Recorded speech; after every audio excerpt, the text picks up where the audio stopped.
قرآن پاک کی آیت ہے قُلْ لَا أَسْأَلُكُمْ عَلَيْهِ أَجْرًا إِلَّا الْمَوَدَّةَ فِي الْقُرْبَى، اے محبوب آپ فرما دیں اپنے غلاموں سے کہ میں تم سے کوئی اجرت نہیں مانگتا۔ رسول پاک صلی اللہ علیہ وسلم نے ہم سے کوئی معاوضہ مانگا ہے؟ حضور اکرم صلی اللہ علیہ وسلم کی بدولت ہمیں ساری نعمتیں ملی ہیں، ان کے صدقے میں سب کچھ ملا ہے، بدلے میں حضور نے کچھ مانگا ہم سے؟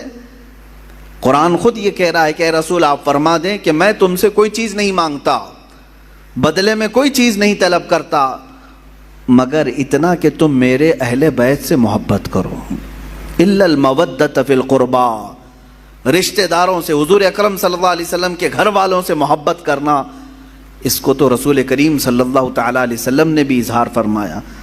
ایک حدیث ملتی ہے من مات علی حب آل محمد مات شہیدا، جو حضور کی آل کی محبت میں، حضور کے گھر والوں کی محبت میں انتقال کر گیا دنیا میں، اسے شہادت کا مقام عطا کیا جاتا ہے۔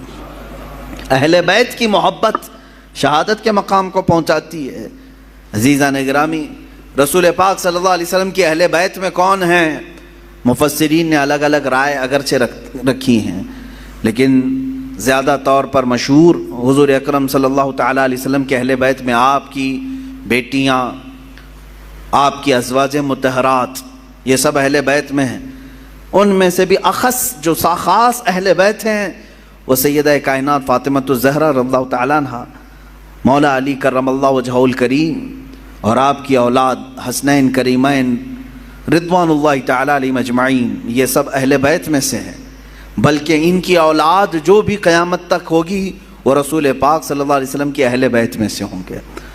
نبی کونین صلی اللہ تعالیٰ علیہ وسلم کی اہل بیت، ان کی عزت، ان کا احترام ہمارے لیے ضروری قرار دیا گیا، اور جو حضور کی آل سے بغض رکھتا ہے، ہلکی عداوت بھی رکھتا ہے، دشمنی رکھتا ہے، اس کا خاتمہ برا ہوگا۔ الا ان مثل اہل بیتی کمثل سفینۃ نوح من رکبها نجا ومن تخلف عنها ہلک۔ رسول پاک صلی اللہ علیہ وسلم ارشاد فرماتے ہیں آگاہ ہو جاؤ، میرے اہل بیت کی مثال نوح علیہ السلام کی کشتی کی طرح ہے۔ نوح علیہ السلام کے زمانے میں سیلاب آیا، طوفان آیا، اور اس وقت اگر کوئی نجات پایا تھا تو کون؟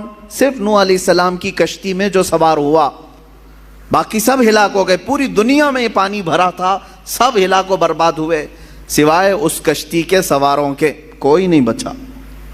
تو اللہ کے حبیب صلی اللہ علیہ وسلم فرماتے ہیں میرے گھر والے، میرے اہل بیت نوح علیہ السلام کی کشتی کی طرح ہیں، جو انہیں تھام لیا وہ نجات پا گیا، جو ان سے دور ہوا وہ ہلاک ہو جائے گا۔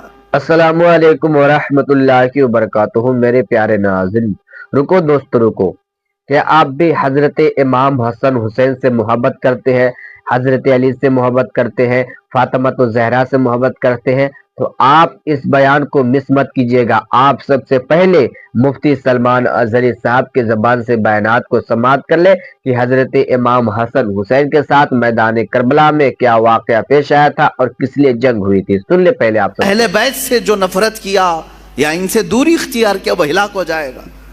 عزیزان گرامی وقار، یقیناً اہل بیت ہمارے لیے سر کا تاج ہیں، لیکن ساتھ میں ہمیں رسول پاک صلی اللہ علیہ وسلم نے اپنے صحابہ کی محبت بھی سکھائی۔ حضور اکرم صلی اللہ علیہ وسلم کا یہ فرمان عالی شان ہے، اصحابی کالنجوم بأیہم اقتدیتم اہتدیتم، میرے صحابہ ستاروں کی مانند ہیں، تم جس کی بھی پیروی کرو گے ہدایت پا جاؤ گے۔ یہ میں کیوں آج عرض کر رہا ہوں؟ اہل بیت کا تذکرہ ہونا چاہیے، لیکن ساتھ میں نے صحابہ کا بھی ذکر کیا۔ وجہ یہ ہے میرے عزیزو کہ کچھ جماعتیں ایسی ہوں گی جو صحابہ سے نفرت کریں گی، حضور پاک صلی اللہ علیہ وسلم کے صحابہ کو کافر کہیں گی، مرتد کہیں گی، باغی کہیں گی، اور کچھ جماعتیں ایسی ہوں گی جو اہل بیت کو گالیاں دیں گی۔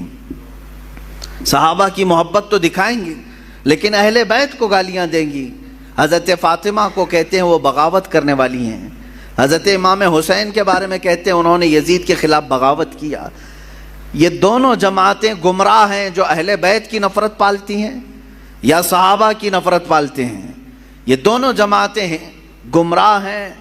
ان میں درمیانی جماعت وہ ہے جس کو مسلک اعلیٰ حضرت اہل سنت و جماعت کہتے ہیں۔ اہل سنت و جماعت یہ ہمارا درمیانی مسلک ہے، درمیانی، کہ ہم کیا کہتے ہیں جس کو امام اہل سنت فاضل بریلوی نے یوں ارشاد فرمایا، اہل سنت کا ہے بیڑا پار اصحاب حضور، نجم ہے اور ناؤ ہے اطرت رسول اللہ کی۔ یہ اس شعر میں نجم کا نام آیا ہے، ناؤ کا نام آیا ہے۔ نجم کہتے ہیں تارے کو، نجم کس کو کہتے ہیں؟ ستارے کو، اور ناؤ کشتی کو کہتے ہیں۔ اعلیٰ حضرت فرماتے ہیں ہمارا بیڑا تو پار ہے الحمدللہ۔ صحابہ کو حضور نے کیا فرمایا؟ میرے صحابہ ستاروں کی طرح ہیں۔ اہل بیت کو کیا کہا حضور نے؟ کشتی کی طرح ہے۔ اعلیٰ حضرت فرماتے ہیں ہمارے پاس تارے بھی ہیں اور کشتی بھی ہے۔ ہاں، تارے رات کے وقت اندھیرا ہو جائے تو پہلے کے زمانے میں تاروں سے ہی راستہ طے کیا جاتا تھا۔ آج بھی یہ تارے اور کشتی کا کیا ملاپ ہے میں آپ کو بتاؤں۔ اتنی ٹیکنالوجی ترقی کر گئی، پھر بھی جانتے ہیں آپ جو شپ آج سمندروں میں چلتی ہیں، جو جہاز، بڑی بڑی جہاز ہیں سمندروں میں چلتی ہیں، سمندر میں وہ راستہ کہاں سے؟ کوئی روڈ بنا ہوا ہے؟ کوئی ٹریک بنی ہوئی ہے؟ کیسے وہ چلتی ہیں؟ برابر رخ کیسے لیتی ہیں؟ پورے جہاز کو، پوری کشتی کو ستاروں پر چلایا جاتا ہے۔ آج بھی ستاروں پر راستے طے کیے جاتے ہیں۔ اب ٹیکنالوجی اتنی آ گئی اور روڈ اتنے بن گئے کہ کوئی اب راستہ تلاش کرنے کے لیے تارے دیکھتا ہی نہیں۔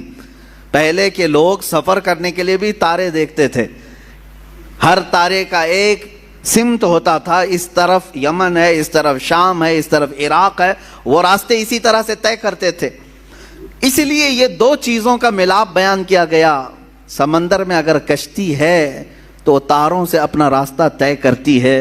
میرے عزیزو، ہم یہ کہتے ہیں کہ صرف تارے دیکھ کر کے چلیں اور سمندر میں چلنا چاہے تو بھی ممکن نہیں ہے، اور صرف کشتی پر بیٹھ جائیں تارے نہ دیکھیں تو بھی ممکن نہیں ہے۔ اسی لیے اعلیٰ حضرت نے فرمایا اہل سنت کا ہے بیڑا پار اصحاب حضور، نجم ہے اور ناؤ ہے اطرت رسول اللہ کی۔ اللہ کے رسول کی عطا کردہ دونوں نعمتیں ہمارے پاس ہیں۔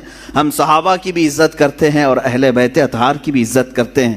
ان دونوں میں سے کسی ایک کو بھی ہم خطا کار، گنہگار، معاذ اللہ رب العالمین، باغی، اس طرح کے الفاظ ہم ہرگز نہیں استعمال کرتے۔ اہل سنت کا یہ موقف رہا ہے۔ جی ہاں میرے پیارے عزیز دوستوں، بھائیوں اور بہنوں، جیسا کہ آپ نے ابھی ہم سے بڑے عالم مفتی سلمان اظہری صاحب کے زبان سے بیانات کو سماعت کر لیے کہ کیا حضرت علی کے ساتھ، حضرت امام حسن حسین کے ساتھ میدان کربلا میں کس لیے جنگ ہوئی تھی اور کیوں ہوئی تھی اور کس تاریخ کو ہوئی تھی، اور میدان کربلا میں کتنے لوگ شہید ہوئے، کتنے لوگ قتل ہوئے، اور یزید لوگ کتنے تھے اور حسینی کتنے لوگ تھے، جیسا کہ آپ نے ہم سے بڑے عالم مفتی سلمان اظہری صاحب کے زبان سے بیانات کو سماعت کر لیے، تو مجھے تو اس ویڈیو میں کچھ بولنے کی ضرورت ہی نہیں ہے۔